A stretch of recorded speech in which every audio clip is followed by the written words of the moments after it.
lounging, son. Welcome back to the Comic Lounge. My name's Ryan, and today I'm going to be talking about a comic that maybe some of you aren't as familiar with, Mayhem #1. For this particular episode, I'm only going to focus on the first story because it's about The Mask. Now, I don't know. I'm sure most of you are aware that The Mask was a comic book character before becoming the highly popular and successful Jim Carrey led movie done in the 90s. I discovered The Mask from that movie, and then I quickly found out, as a huge comic book fan at the time, going to my local comic shop, that there was comic books. But it wasn't as jokey as the movie was. It was more violent by far, which is evident of this cover. I mean, he's looking at you saying, "Who's laughing now?" with a very chaotic looking word balloon. He's got a bullet wound in his head, bullet wounds in his arm and legs, and blood pouring everywhere. You may be wondering, why isn't it called The Mask #1? Well, this is an anthology. There's multiple stories in here. But this is the first appearance of The Mask. And like I said, I just simply want to talk about The Mask today. I mean, I'm not as familiar with the other characters, but I more wanted to talk about this because it is the first appearance of The Mask, and I was lucky enough to find this in a 50-cent bin a couple of years ago.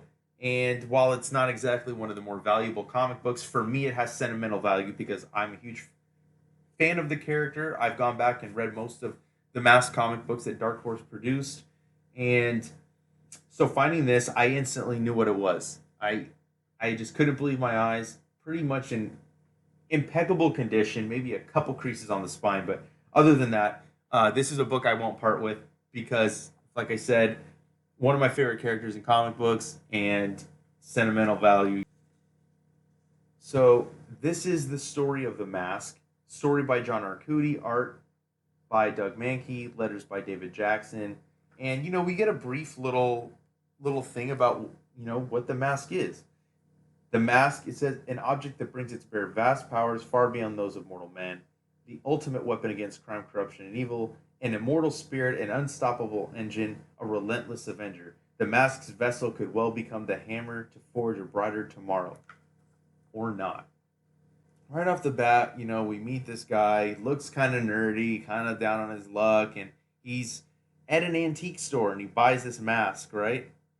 And as he's walking out, he sees this motorcycle gang splatter water all over his car. He's pissed. He's like, I just had the car cleaned. But that's not the end of it. The biker gang comes back, stomps him out. And this is something that I really love. I mean, you may look at it and say, oh man, this doesn't really look like Doug Mahnke's art, but this is very early Doug Mahnke, right?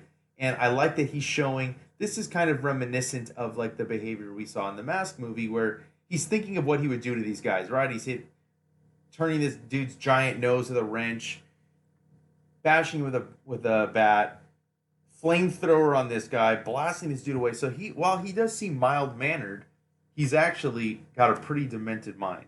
Then he starts to hear something, and it says, "What are you waiting for? Let's go waste the Nazis."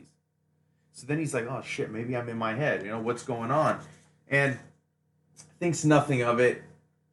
We meet one of the supporting characters. Catherine comes up to the door. Well, he tells her he bought her something, bought her this mask, and she takes him over to her apartment. She's like, "Oh, I got the perfect spot for it." Tells her what happened to his face, and she proceeds to say, lay down. She's gonna take care of him. They sleep together, and as he's waking up, he goes to the bathroom. The mask is on the toilet, but they left it on the mantle. So he picks it back up, and this is where we see, first of all, this is what's really cool too. First of all, his name is Stanley, right? Just like in the movie. And even the use of these like weird pajamas that he's wearing, that made it into the film. The transformation of how the mask takes over, very similar to the film. And we see him look in the mirror, and as he transforms, that's where we see the look of the mask, those big giant teeth, and it's really kind of amazing to think that they were pretty faithful to the material in that respect, and he's mischievous and he's violent, and we see him, walking down the street, and then he gets fucking ran over. We see the car, he pops right back up, realizes he has all these amazing abilities, and he's talks about, oh, I gotta use these to protect and serve others, but first. And then just like in the movie where he goes after this biker gang, he goes and he brutally fucking kills them, kind of, has this he sneaks in and makes his face look different, right? And then the face melts away, and we get kind of like, one of those almost like a cartoon character, right? Where Bugs Bunny would like go to fight Elmer Fudd, and he like kisses him on the mouth, and then he starts to bash him in the skull, and proceeds to handle these guys pretty violently. Thinks of, sees that an Uzi just pops up in front of him, and this goes along with these powers. We don't really get to find out where these powers come from, but he blasts all these guys away and then lights their hideout on fire.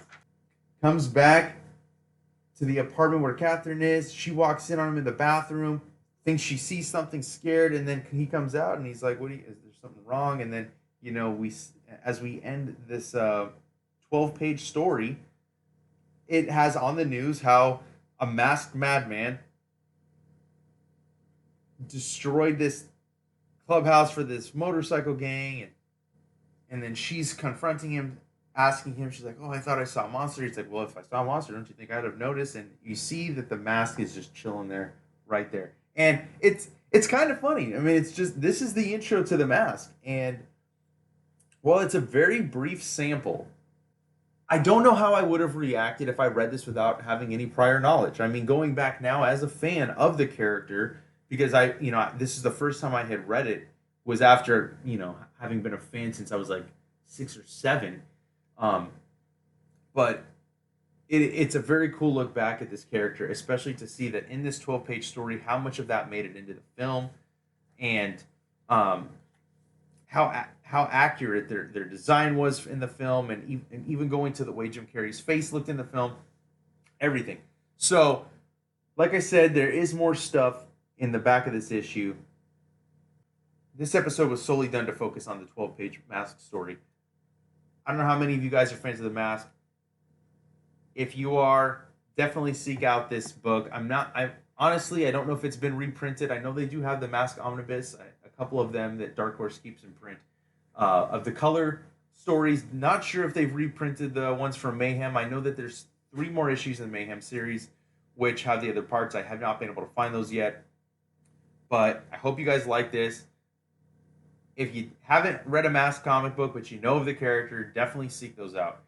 And if you're not already, make sure you follow us on Facebook, Twitter, and Instagram at The Comic Lounge. Throw your comments or suggestions down below, or you can email us, thecomicloungepod@gmail.com. And make sure you hit that subscribe button so you're notified every time a new episode goes up. And on that note, I'm out.